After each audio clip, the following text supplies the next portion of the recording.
ሰላም ጤና ይስጥልኝ ተመልካቾቻችን፣ ሰለሞን ሙልጌታ ካሳ ነኝ። የዛሬው የቲክቶክ ሰሞን በኢቢኤስ ተጀምሯል። በሁለት ጉዳዮች ላይ የምንነጋገረው የመጀመሪያው የሮቦት ዘመን በጣም በብዛት እየመጣ ነው። ስለዚህ ጉዳይ አዳዲስ ነገሮችን እያደረግን ከዚህ በፊት ብዙ ስለ ሮቦት ሸፍኛለሁ። ነገር ግን አዳዲስ ተጨማሪ አስገራሚ ነገሮችን ጨምረን እንቃኛለን። በሁለተኛ ደረጃ ደግሞ የምናየው ስለ ኤሌክትሪክ ቬሂክል ነው። ስለ መኪናው ሳይሆን ከጀርባው ስላለው ወሳኝ ነገር ስለ ባትሪ ሲስተም ነውና በባትሪው ሲስተሙ ላይም አዳዲስ የሚያስገርሙ ፈጠራዎች ደግሞ እየመጡ ይገኛል። ከዝግጅቱ ጋራ መልካም ቆይታ።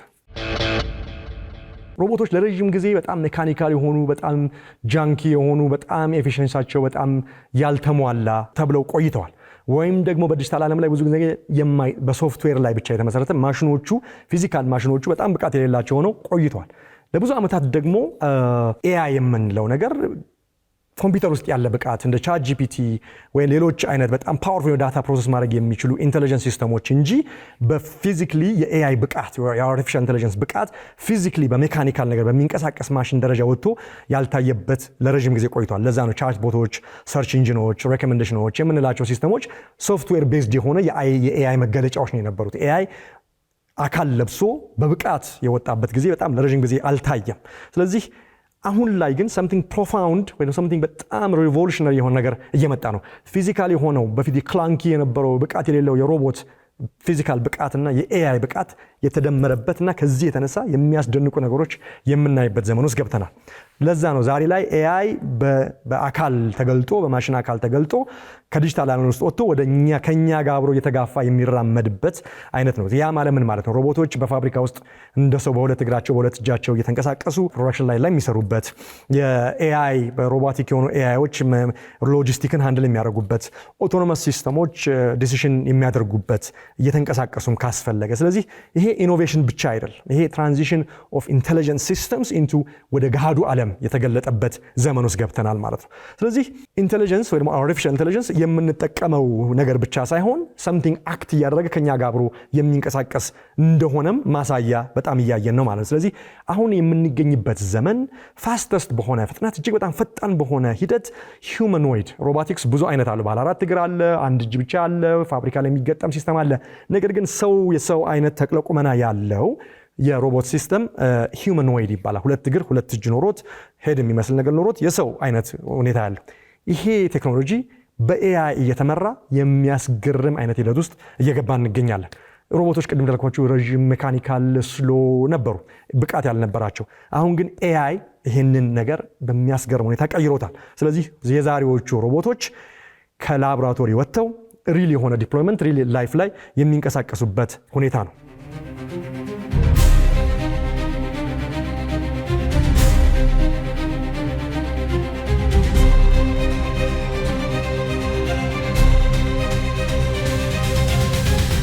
የሮቦቲክ ማርኬት ፖቴንሻሉን ላሳያችሁና የሚያስገርሙ ሮቦቶችን የተወሰኑትን አብረን እናያለን። አሁን ላይ ያለው ኤስቲሜት ከ4 እስከ 5 ቢሊዮን ዶላር ይሆናል በዚህ ዓመት።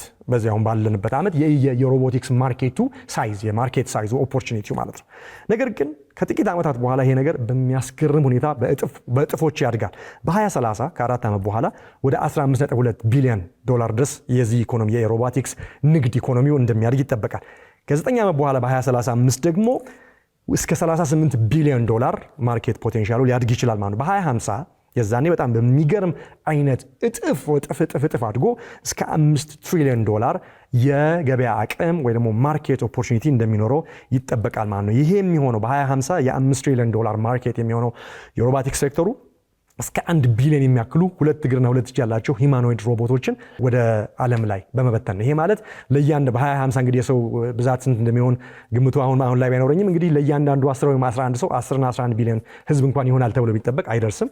ለእያንዳንዱ 10 ሰው አንድ ሮቦት ማች ያለበት ዓለም ውስጥ እንገኛለን ማለት ነው። የሚያስገርም ነገር ነው የሚሆነው ያ ከሆነ ማለት ነው። ኢቭን ኤላን መስክ ባለፈው ሳምንት ኤላን መስክ ዳታ ሴንተርን ስፔስ ላይ ለመስራት እየተንቀሳቀሰ ነው ብያቸው ነበር። በሮቦቲክ ሴክተሩ ላይም በጣም ከፍተኛ የሆነ ኢንቨስትመንትና ፎከስድ ሆኖ እየሰራ ይገኛል። ኦፕቲመስ የሚባል ባለ 2 እግርና 2 እጅ ሮቦትን በቴስላ ተቋም ውስጥ እያመረተ ነው የሚገኘው። ስለዚህ እንደ ኤላን መስክ ቪዥን መሰረት በ2030 1 ሚሊዮን የሚያክሉ ሂውማኖይድ ሮቦቶችን ለገበያ ለህዝብ ጥቅም እንደሚያውል ተናግረዋል። ከዚህም በተጨማሪ ዋጋዎቹ በጣም እንዲያንሱ ከመኪና ዋጋ እንዲያንሱ ነው የምፈልገው ብሎ እስከ $20,000 በእያንዳንዱ ሂማኖይድ ሮቦት እንዲሸጥ አድርጎ ነው እያዘጋጀ ያለው። እንግዲህ እንደሱ ገለጻ ከሆነ በሮቦቲክ ሴክተሩ ከአሜሪካ እኩል ወይም ከአሜሪካ በላይ ደግሞ ከፍተኛ እምርታ እያሳየች የምትገኘው ቻይና ነች። በእርግጥ በአሜሪካ ራሱ ቦስተን ዳይናሚክስ የሚሰኛል። ነገር ግን ቻይና ላይ ዩኒትሪ የሚባል ተቋም አለ፣ ዩቢቴክ የሚባል ተቋም አለ፣ ኤጂቦት የሚባሉ አሉ። እነዚህ በጣም በሚያስገርም አይነት ብቃት የሮቦቲክ ብቃታቸው እያደገ ይገኛል። በተለይ ዩኒትሪ የሚባለው የቻይና ተቋም ሪሰንትሊ ኢቭን ዋጋውን ከታሰበው በታች አውርዶ $5,900 የሚሸጥ ሂውማኖይድ ሮቦት ለገበያ ያቀረበበትም ሁኔታ አለ ማለት ነው። ስለዚህ ይሄ ዘመን ለምንድን ነው የሚለየው ከሌላው? ከዚህ በፊት ሮቦት ሲሞክር ቆይቷል፣ ከ60ዎቹ ጀምሮ ከ50ዎቹ ጀምሮ ያላችሁ እንደሆነ በፊት ላይ ሮቦቶች ፕሪፕሮግራም የተደረጉ ነበሩ። ስለዚህ ሪጂድ ናቸው፣ ሪፒቲቲቭ ነገር ነው ማድረግ የሚችሉት፣ ሊሚትድ ናቸው። ዛሬ ላይ ያሉት ሮቦቶች በኤአይ ፓወርድ የሆኑ ናቸው። ልክ ቻት ጂፒቲ እንደ ሰው እያናገራችሁ ፕሮፖዛል እንደሚጽፍላችሁ፣ ኢሜል እንደሚያዘግላችሁ፣ ጆክ እንደሚሰራላችሁ፣ ኤአይ ሙዚቃ እንደሚሰራላችሁና ልክ በሰው ኢንተለጀንስ ሌቭል የደረሰበት ሁኔታ እንዳየነው ሁሉ ኤአይን ለሮቦት አስቡት። ኤአይን ለቻት ጂፒቲ ያሰባችሁ ቻት ጂፒቲ የሚያስገርም ነገር እያደረገ ነው አይደለ? ሶፍትዌሩ።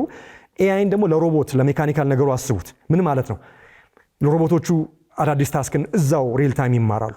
ሮቦቶቹ አዳፕት ማድረግ ይችላሉ ኢንቫይሮንመንታቸውን በሚንቀሳቀሱ ጊዜ። ሮቦቶቹ ከተወሰነ ብሎን ከማሰር የተወሰነ ነገር ፕሪፕሮግራምድ ከመሆን ይልቅ ጀነራል የሆነ መልቲፕል ታስክ ሌቭል እንዲሰጣቸዋል ማለት ነው። ስለዚህ የሮቦት ዘመን በዚህ በኤአይ ዘመን የሚያስገርም አይነት ጀነራል ፐርፐዝ ብቃት ውስጥ ይገባሉ ማለት ነው። ስለዚህ ምንድነው እየተቀየረ ያለው ብላችሁ የሆነ እንደሆነ ኤአይ ዋናውን የሮቦት አብዮት በሚያስገርም ሁኔታ ያፈነደዋል ማለት ነው። ስለዚህ ኤአይ ነበር ሚሲንግ ፒስ ሮቦቶች በሚፈለገው ነገር እንዳይደርሱ። እንዴት ነው ኤአይ ለሮቦት እንደዚህ ብቃት የሚሰጠው ሰለሞን ያላችሁ እንደሆነ ኮምፒውተር ቪዥን የሚባል ኤአይ መስክ አለ። ለምሳሌ ልክ የኛ አይን እንዳለን የኤአይ ነገሮችን ማየት፣ ቪዲዮ መለየት፣ ፒክቸር መለየት፣ ቪዥዋል ብቃት የሚሰጠው አርቲፊሻል ቪዥን የሚሰጠው ለኮምፒውተር ወይም ለማሽን ሲስተም በኮምፒውተር ቪዥን ነው። ያንን የኮምፒውተር ቪዥን ለሮቦቱ ብቃት ብትሰጡት በደንብ ማየት ይችላል። ቪዥኑ በጣም አኮምፕሊሽ አደረገ ማለት ነው። ሌላኛው የኤአይ ትልቁ ሞዴል ላርጅ ሞዴል የሚባል አለ። ቻት ጂፒቲ የሚያስደንቅ የሆነ ብቃት ለእናንተ የሰጣችሁ ወይም ደግሞ የጉግሉ ጀመናይ ወይ ደግሞ የአንትሮፒኩ ክላውድ ወይም ደግሞ የቻይናው ዲፕሲክ ላርጅ ላንጉጅ ሞዴል በሚባለው ነው። ስለዚህ ሮቦቶች አንደርስታንድ ያደርጋሉ። ቻት ጂፒቲ አንደርስታንድ ስለሚያደርግ ነው እንደ ሰው እኮ ከእናንተ ጋር የሚነጋገረው።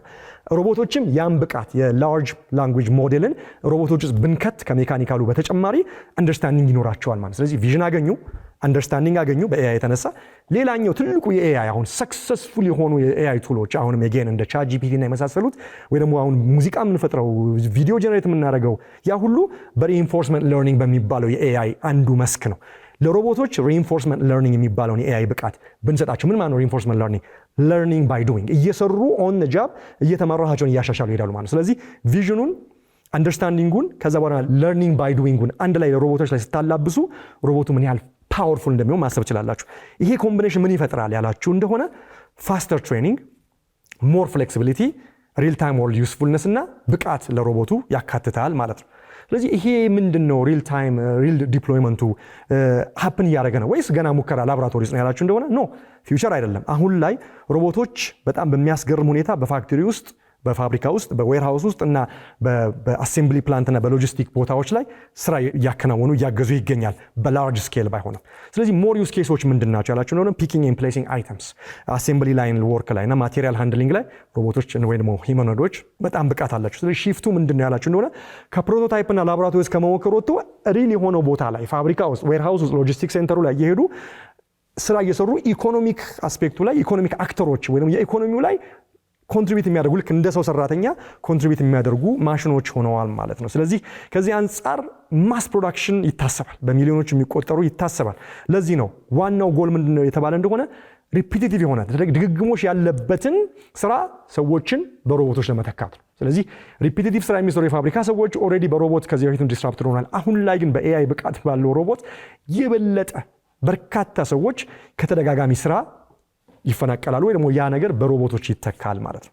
ለምንድነው የሂውማኖይድ ፎርም ሰው እንዳለው እንዲመስል ሁለት እግር ሁለት እጅ ለምን ተሰጠው? ለምንድነው ሮቦት የታሰበው ያላችሁ እንደሆነ ዓለም ላይ ያለው እንቅስቃሴ የፋብሪካ ሲስተሙ የንግድ ስርዓታችን መስተጋብራችን የተሰራው በምን እሳቤ ነው? ሰው በሁለት እግሩ ቆሞ በሁለት እጁ ስራ ይሰራል በሚለው የተፈጥሮ ማንነታችን ዙሪያ ነው ነገሮችን በሙሉ ያከናወን ነው። ፋብሪካውን ስንሰራ፣ መኪናውን ስንሰራ፣ ግሮሰሪውን ስናዘጋጅ፣ ሎጂስቲኩን ስንሰራ የትምህርት ስርዓታችን ሁሉ የታሰበው በምንድን ነው? በሁለት እግርና ሁለት እጅ ባለው ሰው ዙሪያ የተቀመረ ነው። ስለዚህ ማሽኖቹን ስናመጣቸው ይሄ ኢኮሲስተም ሳይረበሽ ሮቦቶቹ እንደሰው ሆኖ ያን እንዲያከናውኑ የሚል ፊሎሶፊካል እሳቤ ያለው ነው ማለት። ስለዚህ ሂውመን ሼፕድ ሮቦት can use tools እኛ የምንጠቀምበትን ቱል ራሱ እንዲጠቀም ለሮቦቶቹ ሲባል አዲስ ቱል እንዳይሰራ ነው። ቤዚክሊ ዓለም ላይ በጣም ከፍተኛ መዋለ ንዋይ የፈሰሰበት ስርዓት አለ። ያን ስርዓት ውስጥ ገብተው እንዲሰሩ ነው ዋናው። ስለዚህ እንደኛ እጅና እግር ካላቸው እኛ የምንጠቀመውን ቱል ይጠቀማሉ። እንደኛ ናቪጌት ማድረግ ይችላሉ ቦታቸውን። እንዲሁም ደግሞ እኛ የምንሰራውን ስራ እንደኛ መስለው መተካት ይችላሉ ማለት። ስለዚህ ዋናው እሳቤ ነው። ስለዚህ ሂውማኖይድ ሮቦት አትርሱ፣ 2 እግርና 2 እጅ ያለው ማለት ነው። ፕላግ ኤንድ ፕላይ ወይ ደግሞ በቀላሉ ለሚፈለገው ተግባር ሆኖ የስራ ኃይሉን ይቀላቀላል እንደሰው ማለት ነው። ስለዚህ ከዚህ አንጻር እንግዲህ ሪስክ ኤክሳይት የሚያደርገው ነገር እንዳለ ሆኖ ስጋቶች ደግሞ አሉ። የመጀመሪያው ከፍተኛ የሆነ የስራ መፈናቀል ሊፈጠር ይችላል። ይሄ ሳይንስ ፊክሽን ወይ ማስፈራሪያ አይደለም፣ ሪያሊቲ ነው። ሴፍቲ እና ኮንትሮል፣ ማሽኖች ከአውት ኦፍ ኮንትሮል ከሆኑ ብዙ ነገር ሊበላሽ ይችላል የሚለውም አለ። ሌላው ኤቲካል ኢምፕሊኬሽን ነው። እንዴት ነው የሰዎችን ድርሻ ማሽኖች እንዲወስዱ ለምን እንደምንፈቅደው እስከምን ነው ልኩ የሚለው ነው። ሌላው ዋናው ሪስኩ ደግሞ ኢኖቬሽንን ቨርስስ የፈጠራ ልካችን ከሶሳይታል ዲስራፕሽን የሰውን መስተጋብር ስራ ማጣቱንም መፈናቀሉንም እና ሌላውንም የተለመደ የሰው መስተጋብር መረበሽ ጋር ኢኖቬሽንን ከሱ ጋር እንዴት ነው የምናጣጥመው? መቼ ነው ባላንስ የምንሰራው? ምኑ ጋር ነው ልኬቱ? ምኑ ጋር ነው ይሄ በቃል የምንለው የሚለው እንግዲህ ትልቁ ነገር ነው ማለት ነው።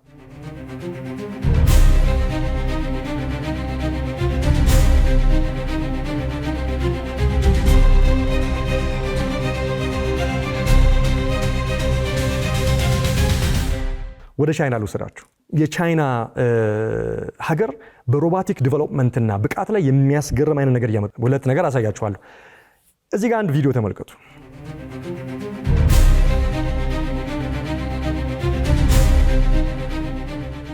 እዚህ ጋር የምታዩት ቪዲዮ በኮምፒውተር ጀነሬት የተደረገ በኤአይ ጀነሬት የተደረገ ማአት ሰው እንዲሁም የተለቀቀ ጊዜ በቻይና ዋናው ጣቢያ ላይ የታየው ይሄማ ኤአይ ነው አኒሜሽን ነው እውነት አይደለም ተብሎ ነበር።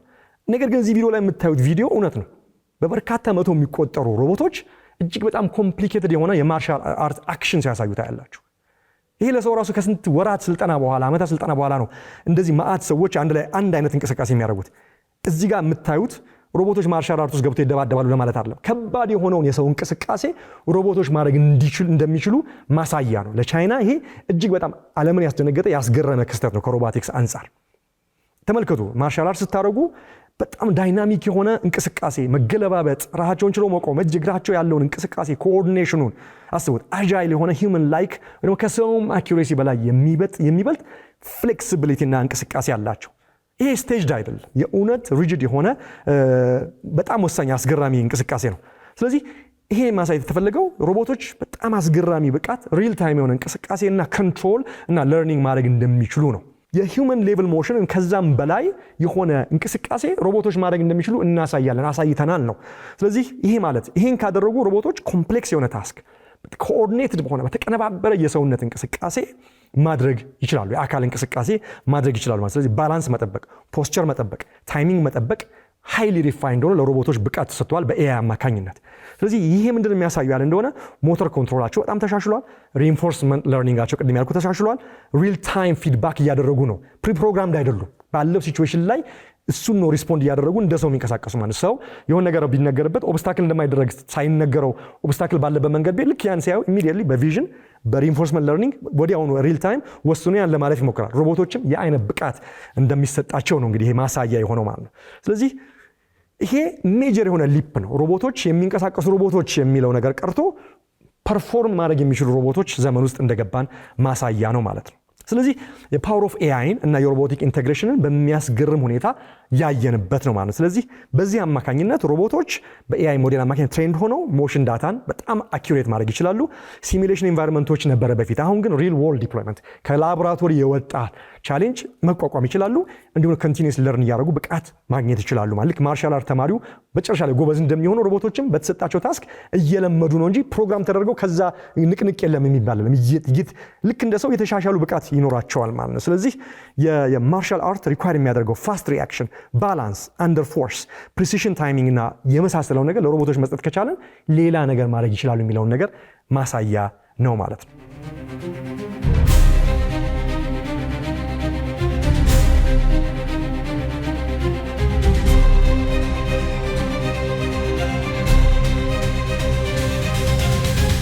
ሌላው ይሄ በጣም ወሳኝ ፕሩቭ ያደረገው ነገር ምንድነው? ለሌበር ኦቶሜሽን ትልቁን ፋውንዴሽን ጥሏል ይሄ ቪዲዮ ማለት ነው። ይሄ ወይ የነ ሮቦቶቹ ብቃት ባላንስ ሪአክት እና ኮኦርዲኔት ማድረግ ከቻሉ በቅርብ ጊዜ ውስጥ ወርክ ፎርስ ውስጥ ተቀላቅለው በፋብሪካ ውስጥ፣ በሎጂስቲክ ውስጥ፣ በኢቭን በሃውስ ሆልድ ውስጥ ቤት ውስጥ ገብተው የሰራተኛን ስራ የሜድን ስራ ማድረግ ወይ ደግሞ የአዛውንቶች የረፍት ቦታ ላይ ሄደው ነርሲንግ ሆም እነሱን ማገዝ በተለያየ ነገር ማድረግ እንደሚችሉ ማሳያ ሆኗል ማለት። ስለዚህ እንዲህ ያለ አስገራሚ ዘመን ውስጥ ገብተን ማሽኖች ከፊዚካል ስኪል ባለፈ ሰዎች በሚሰሩበት ብቃት የአካላዊ አገልግሎት መስጠት የሚችሉበትን ነገር እያየ ነው። ይሄ ደግሞ ሁሉንም ጌሙን እንዳለ የሚቀይር የሚያስገርም ነገር ነው። ለምን የሚያዩ የሚማሩ የሚንቀሳቀሱና ለሚመጣባቸው አዳዲስ ነገር አዳፕት የሚያደርጉ ሮቦቶችን ማምጣት ከቻለን የሮቦት አብዮቱ ፈንድቷል ማለት ነው።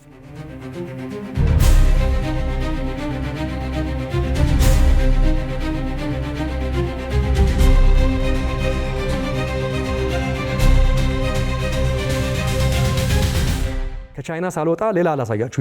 የሮቦት አርሚ ደግሞ እንደዚህ ሾኬዝ የተደረገበት ዩቢቴክ የሚባል በጣም ሜጀር የቻይና ሮቦቲክስ ካምፓኒ አለ።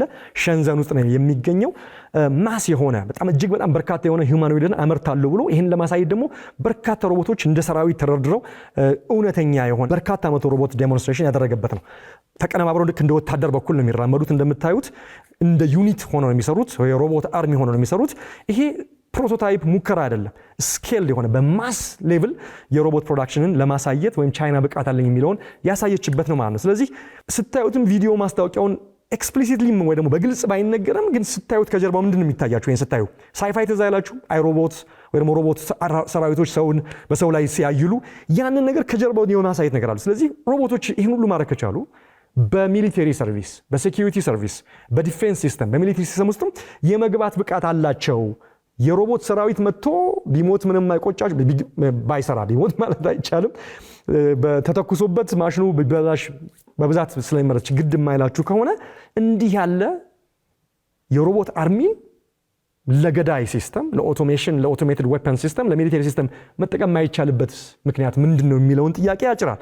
ስለዚህ እንዲህ ያለው ነገር በሳይንስ ፊክሽን ላይ ብቻ የምናየው ነገር ግን ከፋብሪካ አገልግሎት ከቤት ውስጥ አገልግሎት አልፎ ለሚሊተሪስ ለኦቶኖመስ ሲስተም ኢን ዋርፌር እና ሮቦቲክስ ጂኦስፓሻል ፓወር ወይም ጂኦፖለቲካል ፓወር የመጠቀሙም ነገር የሚያሳይ ይመስላል የሚል ነገር ነው።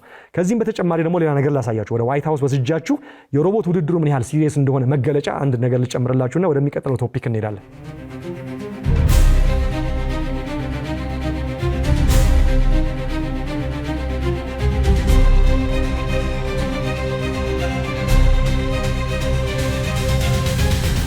ወደ አሜሪካ ደግሞ ስንሄድ የሮቦቲክ ዋርፌሩ ሲሪየስ ነው፣ አሜሪካም አለችበት፣ አሜሪካም መሪነን በዚህ የሚለውን ለማሳየት የአሜሪካኑ ፕሬዚዳንት የዶናልድ ትራምፕ ባለቤት ሜላኒያ ትራምፕ ፈርስት ሌዲ ወይም ቀዳማዊት እመቤቷም አንድ የቴክኖሎጂ ኢቨንት በዋይት ሃውስ አካሂዳ ነበር። ያን ስታደርግ ታጅባ የወጣችው አብራ ወክ ያደረገችው ከሂውማኖይድ ሮቦት ጋር ያንን ኮንፈረንስ ይፋ ያደረገችው ማለት ነው።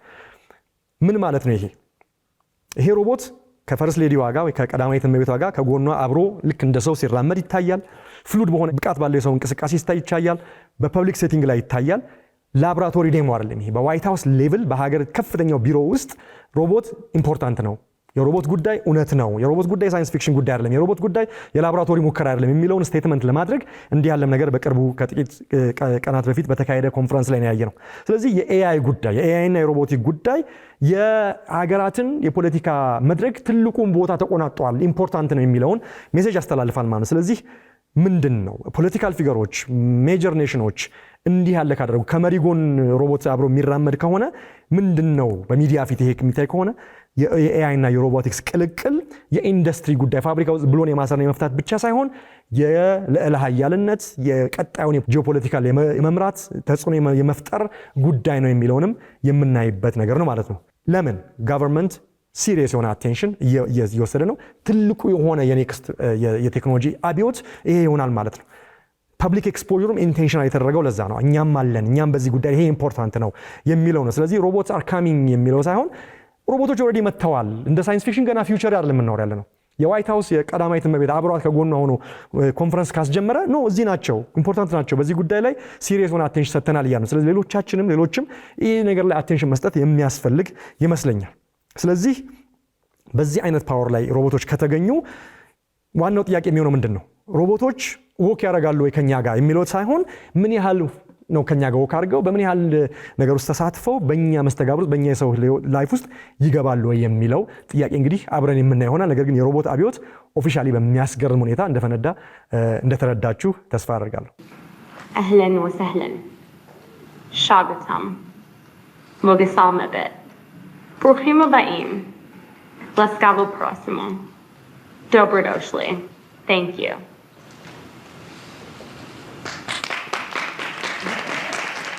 ቀጣዩ ከበር አድርጌ የዛሬውን ፕሮግራም የምቋጭበት ርዕስ የባትሪ ጉዳይ ነው። እንግዲህ የባትሪ ጉዳይ እንደ ድሮ ለሬዲዮ ለሪሞት ኮንትሮል ለሰዓቶቻችን የምናደርግበት አይደለም። ባትሪ ምናልባትም በዚህ በዓለም የኢኮኖሚክ የሶሻል የፖለቲካል ላይፍ ላይ እጅግ በጣም ወሳኝ የሆነ ተጽዕኖ የሚፈጥር ሾው ስታፐር ደግሞ ኮንሲኩዌንሻል ተጽዕኖ ፈጣሪ የሆነ ቴክኖሎጂ ሆኗል። ዛሬ ላይ ድሮ የተጀመረ ቴክኖሎጂ ቢሆንም ዛሬ ላይ ግን በሚያስገርም አይነት የፈጠራ ሂደት ውስጥ አልፎ የሚገርም ነገር ላይ ደርሷል። ምን ማለት ነው? በ2026 ላይ ተገኝተን የኤሌክትሪክ መኪና አሁን ላይ በጣም ኖርማል እንዲያውም ምናልባትም እጅግ ወሳኝ ከጋዝ መኪና እንድንወጣ የበለጠ ፑሽ የሚፈጥር አሁን ሰሞኑን እንግዲህ የኢራንና የአሜሪካን ጦርነት አለ። ከዚህ የተነሳ በነዳጅ ላይ የመጣውን ተጽዕኖ በአገራችን እንኳን አይተናል። በሌላ በመላው ዓለም አይተናል። ማነቆ ሲፈጥር ሎጂስቲኩ ላይ ምኑ ላይ። ስለዚህ በባትሪ የሚሰሩ የኤሌክትሪክ መኪናዎች ጉዳይ እጅግ በጣም ወሳኝ ኢኮኖሚካል፣ የእህል ጉዳይ፣ የምግብ ጉዳይ፣ የፖለቲካ ኢንፍሉዌንስ ጉዳይ እየሆነ መጥቷል። በዚህ ውስጥ ደግሞ መካከለኛውን ቦታ የሚይዘው የኢቪ ጉዳይ ነው። ኢቪ ወይም ደግሞ ኢቪን ፓወር የሚያደርገው የባትሪ ጉዳይ ነው። ስለዚህ ብሬክ ትሩ ደግሞ አሁን ሊቲየም ባትሪ ለረጅም ጊዜ ይህንን ማርኬት ተቆጣጥሮ ቆይቷል። አሁን ላይ ሶሊድ ስቴት ባትሪ የምንላቸው ደግሞ ቴክኖሎጂዎች መጥተው የዚህን የባትሪ ቴክኖሎጂ ወደሚቀጥለው ሌቭል ሊያሸጋግሩት እየተንደረደሩ ይገኛል። ለ30 ዓመታትና ለዛ በላይ ይሄ ሊቲየም አየን ባትሪ የምንለው ስራ ላይ ውሏል። ስለዚህ ጉዳይ ከዚህ በፊት ሾው ስለሰራው እዛው መልሼ አልገባም፣ ሄዳችሁ መከለስ ትችላላችሁ። አሪፍ ነው። ነገር ግን እጅግ በጣም ሄቪ ነው። ሊኩዊድ ሄቪ ነው፣ ፈሳሽ ነው። እንዲሁም ደግሞ ቦታ ይወስዳል፣ ሰፊ የሆነ ቦታ ይወስዳል። እንዲሁም ደግሞ ከዚህ በተጨማሪ ከሞቀ ሊኩዊድ ነገር አሲዱም ስላለ የመፈንዳትና እሳት የማያያዝ ቻንሱ ከፍተኛ ነው። ስለዚህ ይሄ ነገር አገልግሎናል፣ ባለውለታችን ነው። ነገር ግን ከዚህ መውጣት አለብን ተብሎ አዲስ ቴክኖሎጂ ውስጥ ተገብቷል። ሶሊድ ስቴት ባትሪ ወይ ደግሞ ኤስኤስቢ ይሰኛል። ሪቮሉሽኑ ሲምፕል ነው። ፑልን ወይ ደግሞ መዋኛን እንደ ትራንስፖርት ከመጠቀም ይልቅ ሃይዌይን ደረቅ አስፋልትን እንፈልጋለን እንደማለት ነው። በቀላል ምሳሌ ምን ማለት ነው? ፍሌመብል የሆነውን የሊቲየም ባትሪ ሊኩዊድ ሲስተሙን በማውጣት በሶሊድ ማቴሪያል ለምሳሌ በሴራሚክ ወይም በግላስ አይነት ማቴሪያሎች በመቀየር ማሲቭ ፕሮብሌምን መቀነስ ተችሏል። አንድ ይሄ መጀመሪያ ላይ የሚያደርገው ውጤት ምንድነው? ሴፍቲ። ሶሊድ የሆነ ማቴሪያል ሊክ የማድረግ ወይ ኤክስፕሎድ የማድረግ ቻንሱ በጣም ሌስ ነው። ስፒድ ምን ማለት ነው? አየኖች በሊቲየም ባትሪ ቴክኖሎጂ ጊዜ አየኖች ከአንዱ ወደ ሌላው የሚንቀሳቀሱበት ሂደት ኤሌክትሪክ ጄነሬት ለማድረግ ቻርጅ ለመደረግ ያለው ሂደት ነው። ስለዚህም ፕሮግራም ሰርቻለሁ፣ አልደግመውም። በጣም ስሎ ነው። በፈሳሹ ልክ የዋናን ምሳሌ በነግራችሁ በዋና የሚሄድ ሰውና በሩጫ ከጎናችሁ የሚሮጥ ቢኖር በደረቅ መሬቱ ላይ በሩጫ የሚሄደው ይቀድማችኋል።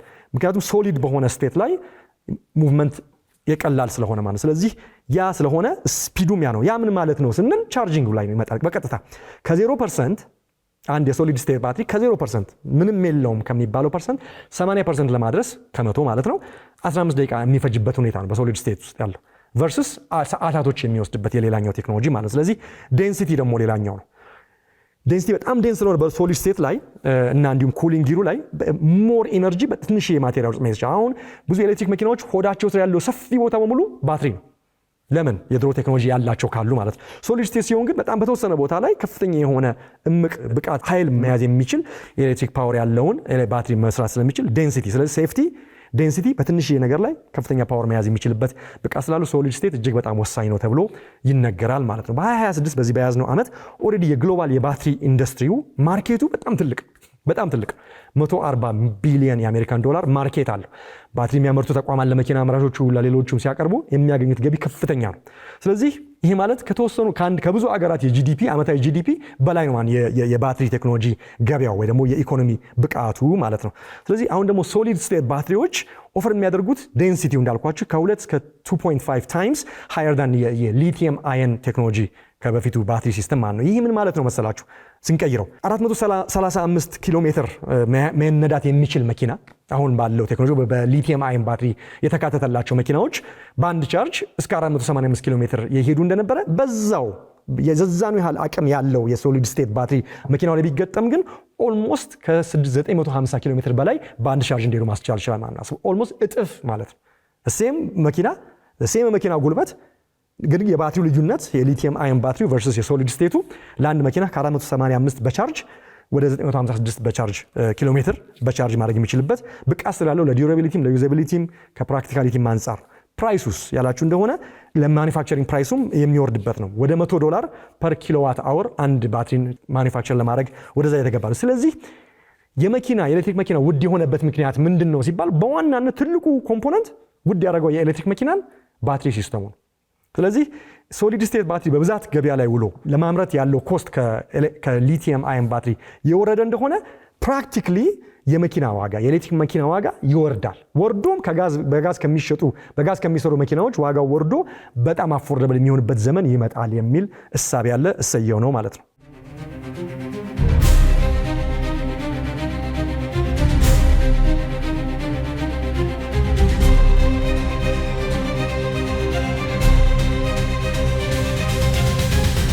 በዚህ ሂደት ውስጥ ማን ነው እያሸነፈ ያለው?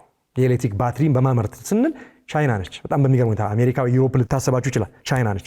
በቻይና ውስጥ ደግሞ CATL የሚባል በጣም ግዙፍ ተቋም አለ። ይሄ ነው በጣም በብዛት የኢቪ ባትሪዎችን እያመረተ የሚያቀርበው ማለት ነው። ስለዚህ ለሶሊድ ስቴት ብቻ እየጠበቁም ማለት ነው። ሶሊድ ስቴት ባትሪ እንዳለ ሆኖ አሁን ደግሞ ማስ ፕሮዲዩሲንግ ሶዲየም አየን የሚባል ደግሞ ሌላ አዲስ ቴክኖሎጂ አለ፣ በጣም አፎርደብል በሆነ ዋጋ። ምን ማለት ነው ሶዲየም አየን ማለት? ከሳልት ከጨው የተሰራ በጨው ላይ ቤዝድ ሆኖ ሶዲየም ማለት ነው። ቺፕ አባንደንት እና ፐርፌክት ፎር ስቶሪንግ ግሪድ ኢነርጂ በተለይ ግሪድ ሲስተም ይህንን አይነት ባትሪ እየሰሩ ይገኛሉ ማለት። ስለዚህ ለግሪድ ለሚኒ ግሪዶች ማለት ነው። CATL ማለት ኮንቴምፖራሪ አምፕሬክስ ቴክኖሎጂ CO ወይ ደግሞ ካምፓኒ ሊሚትድ የሚባል የቻይና ተቋም ነው። በዓለማችን ላይ ምናልባት ላርጀስት የሆነ የማኒፋክቸር ኦፍ ሊቲየም አየን ባትሪ ቀደም ያለውን ቴክኖሎጂ የጠቀስኳችሁን የሚያመርት ተቋም ነው ማለት ነው። ይህን ሊቲየም አየን ባትሪ አሁን በብዛት ላሉት የኤሌክትሪክ መኪናዎች የሚያቀርበው ከዚሁ ነው። ነገር ግን ሊቲየም አየን እየቀረ ነው ወይ መቅረት አለበት ብዬ ነግሬያችኋለሁ። ስለዚህ ይሄው CATL የተቋለ ተቋም ወደ ሶሊድ ስቴት እና ወደ ሶዲየም አየን ባትሪ ደግሞ እየገባ ይገኛል ማለት ነው። በነገራችን ላይ CATL የተባለ የቻይና ተቋም ዓለማችን ላይ ካለው 36% የሚያክለውን የባትሪ አቅርቦት ሼር የሚወስደው ነው። እንግዲህ በርካታ ካምፓኒዎች ያሉ 36% አንድ ተቋም ወሰደ ማለት ምን ያህል ግዙፍ እንደሆነ ማሰብ ትችላላችሁ ማለት ነው። ቻይና ነው ቤዝድ የሆነው እንዳልኳችሁ ለቴስላ፣ ለBMW፣ ለፎርድ እና ለሌሎችም በርካታ የመኪና አቅራቢዎች የባትሪ አቅርቦት የሚሰጠው ይሄው የቻይና ተቋም ነው ማለት ነው። አሁን ግን ኪ ኢኖቬሽን እያካተተ ሎንግ ላይፍ አልትራ ፋስት ቻርጂንግን 5C ባትሪዎች በሚባለው አካቶ እንዲሁም ሶዲየም አየን ቴክኖሎጂ እና ሶሊድ ስቴት ውስጥም እየገባ ይገኛል ይሄው ተቋም።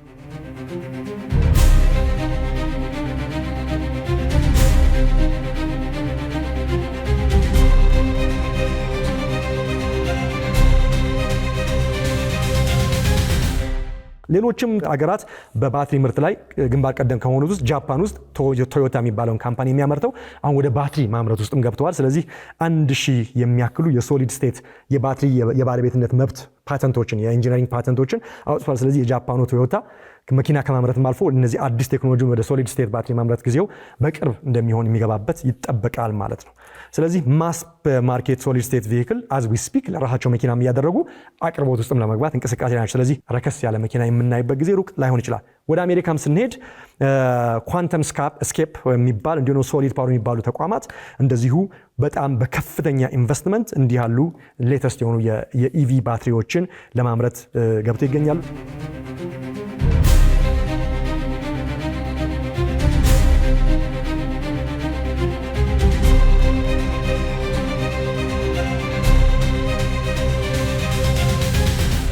ስለ ኢቪ ወይ ስለ ባትሪ ስናወራ ስለ ኤሌክትሪክ ቬሂክል ብቻ ለምናወራ አሁን እንደዚህ አይነት ባትሪዎች በጣም አድገው ከመጡ ረጅም ሰዓት ሳያቆሙ መንዳት ወይ ደግሞ ለመኪናችን ብቻ ሳይሆን ይሄ ቴክኖሎጂ በጣም በጨመረ ቁጥር ምናልባት በእርግጥም ወደፊት የኤሌክትሪክ ፕሌኖችን በብዛት የምናይበት ጭነት መኪናዎች አሁን ኢቪዎች በብዛት የምናየው ለቤት መኪና ነው ትንንሽ ጉልበት ለሚያመነጩ።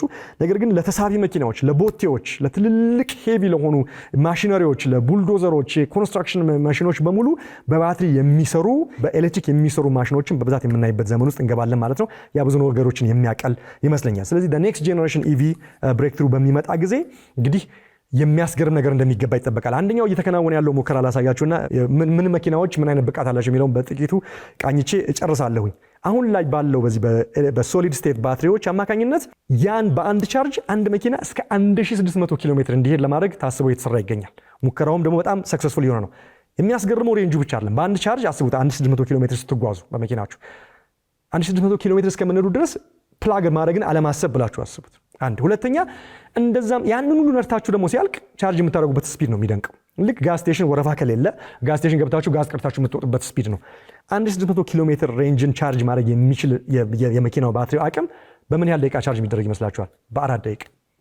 በ4 ደቂቃ ውስጥ ቻርጅ ያደረጋችሁ በአንድ ቻርጅ ደግሞ 1600 ኪሎ ሜትር መጓዝ የምትችሉበት ባትሪ ተሰርቶ በተግባር ሊውል በጣም በሚገርም ሙከራ ላይ ይገኛል።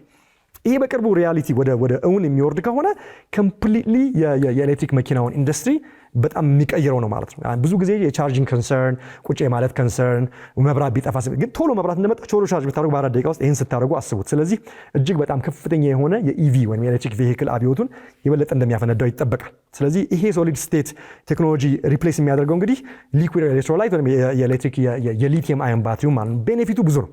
ሃየር ኤነርጂ ዴንሲቲ ያለው ሴፈር ነው፣ የመቃጠል ቻንሱ የለውም። እንደገና ደግሞ ሎንገር ላይፍ ስፓን አለው ማለት ነው። ስለዚህ አድቫንስ ማቴሪያሎች እንደ ግራፊን፣ ሲሊከን እና ኒው ኤሌክትሮዶችን በመጠቀም ነው እንግዲህ እንዲህ ያለ ከአየን ሙቭመንት ወደ አልትራ ፋስት ቻርጂንግ እና ሎንገር ሬንጅ እየተገባ ያለው ማለት ነው። ለምንድን ነው ይሄ የ4 ደቂቃ ጉዳይ ኢምፖርታንት የሚሆነው? ከሬንጁ በተጨማሪ ከ1600 ኪሎ ሜትሩ በተጨማሪ ከረንት ኢቪ ሪያሊቲው ምንድን ነው? ዛሬ ላይ ያሉ ፋስት ቻርጂንግ ቢባል 20 ደቂቃ እና ወደ ላይ ነው አይደል? ፋስት ቻርጂንግ የሚባሉት። ሌላው የምናውቀው አይነት ኖርማሉ ደግሞ ሰቨራል አወርስ ነው፣ ለብዙ ሰዓታቶች ነው መኪናውን የምትጥዱት ማለት ነው። ስለዚህ ከዚህ አንጻር ይሄ ብሬክ ትሩ ሲመጣ በ4 ደቂቃ ውስጥ ቻርጅ ሲደረግ ሲሚላር ቱ ፊውሊንግ ልክ ጋዝ ስቴሽን ሄዶ ቶሎ ቀርቶ እንደመውጣት ነው ያለ ወረፋ ማለት ነው። ይሄ ሳይኮሎጂካል የሆነውን ቤሪየር ሰዎችን ኢቪ ማልፈልግበት ምክንያት የሚለውንም እሳቤ ከውስጣቸው ያወጣዋል። ቴክኒካል ብቃቱን ከመቀነስና እንዲሁም ደግሞ ምናልባትም እንዳልኳችሁ ቴክኖሎጂው የመኪና ዋጋዎችን ርካሽ ከማድረጉ በተጨማሪ ማለት ነው። ስለዚህ ይሄ ቴክኖሎጂ ስኬል የሚያደርግ ከሆነ የኢቪ አዶፕሽን ኤክስፕሎድ አድርጎ በናፍጣና በጋዝ የሚሰሩ መኪናዎችን የጥንት ወይ ደግሞ ኋላ ቀር የሚያስፈልበት ዘመን የሚመጣ ይመስለኛል። ይሄ ደግሞ ያስፈልጋል። አሁን ካለንበት የጂኦፖለቲካል ሲቹዌሽን አንጻር በጋዝ የሚሰሩ መኪናዎች እና በናፍጣ የሚሰሩ መኪናዎች በጣም ከፍተኛ የሆነ ችግር እያመጡ ነው።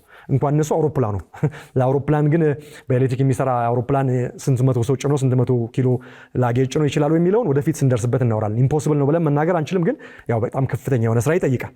ስለዚህ የኢቪዎች ደግሞ የኤሌክትሪክ ቬሂክሎች በጋዝ የሚሰሩ መኪናዎችን በኮንቪኒየንስም በኮስትም በፐርፎርማንስም እንግዲህ የሚተኩ ይሆናል ማለት። ስለዚህ ማሲቭ ኢንዱስትሪ ዲሰፕሽን ወይ ማሲቭ ፕሮዳክሽን ሲገባ ኦይል ዲማንድ እንግዲህ ምናልባት ዲክላይን ሊያደርግ ይችላል። ቻርጂንግ ኢንፍራስትራክቸር ደግሞ በጣም ሊቀየር ይችላል። እንደገና ደግሞ የመኪና አምራቾች ደግሞ አዲስ ባትሪ ቴክኖሎጂን እየገቡ ወይ መኪናቸውን እያረከሱ የመኪና ዋጋ በጣም የሚረክስበት ዘመን የሚመጣ ይመስለኛል። ይሄ ደግሞ ሰሞኑን ካየነውም ጦርነት አንጻር ቶሎ ያምጣልን የሚያሰኝ ነው ማለት ነው።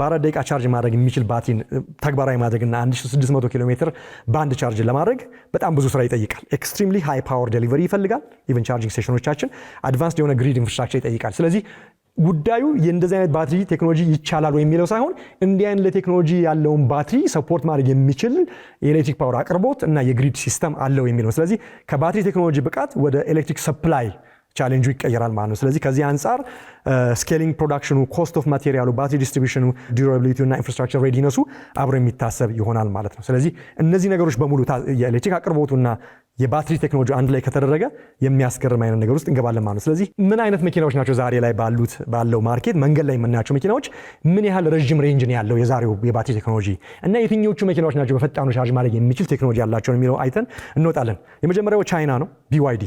BYD ማለት ቢልድ ዮር ቪዥን ማለት ነው። የBYD ዴንዛ የሚባለው ሞዴል የ2026 ነው።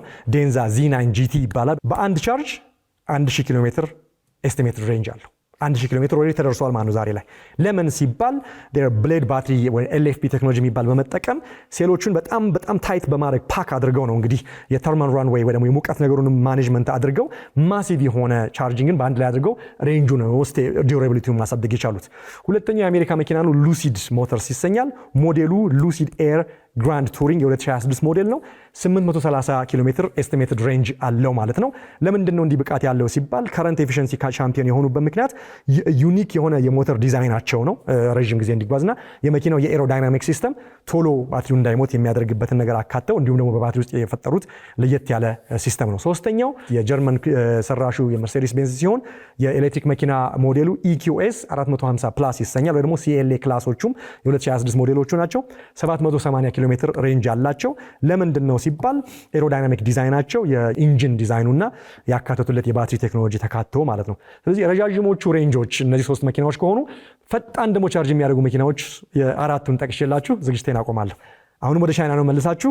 ዣኦሚ የሚሰኘው የቻይና የመኪናና የስማርትፎን አምራች ካምፓኒ SU7 አልትራ የሚባለውን የመኪና ሞዴሉ የኤሌክትሪክ መኪና ሞዴሉ ላይ ከ10% ባትሪው ወደ 80% ከመቶ ለመድረስ 11 ደቂቃ ብቻ የሚፈጅበት የመኪናው ፋስት ቻርጅ ይሄን ብቃት ተካቶለታል ማለት ነው።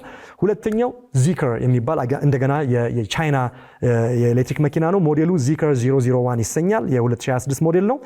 ከ10% ወደ 80% ለመድረስ ከ11 እስከ 12 ደቂቃ ነው የሚወስድበት። በአንድ ደቂቃ ነው ከዣኦሚ መኪና የሚለየው ማለት ነው። ሶስተኛው የዩኬ እና የቻይና በቻይና የሚመረት ግን የዩኬ ብራንድ ነው። ሎተስ የሚሰኝ መኪና ሲሆን ሞዴሉ ሎተስ ኢሜያ የሚሰኝ ነው። ከ10% ወደ 80% ለመድረስ 14 ደቂቃ የሚፈጅበት ማለት ነው ፋስት ቻርጂንጉ። የአራተኛው መኪና ፖርሽ የተሰኘ የጀርመን የለግዠሪ የስፖርት ቨርዥን መኪና ነው። ሞዴሉ ደግሞ ታይካን ይሰኛል። የ2025 እና 26 ሞዴል ነው። ከ10% ወደ 80% ቻርጅ ለመድረስ 18 ደቂቃ እንደሚፈጅበት ተመዝግቧል ማለት ነው።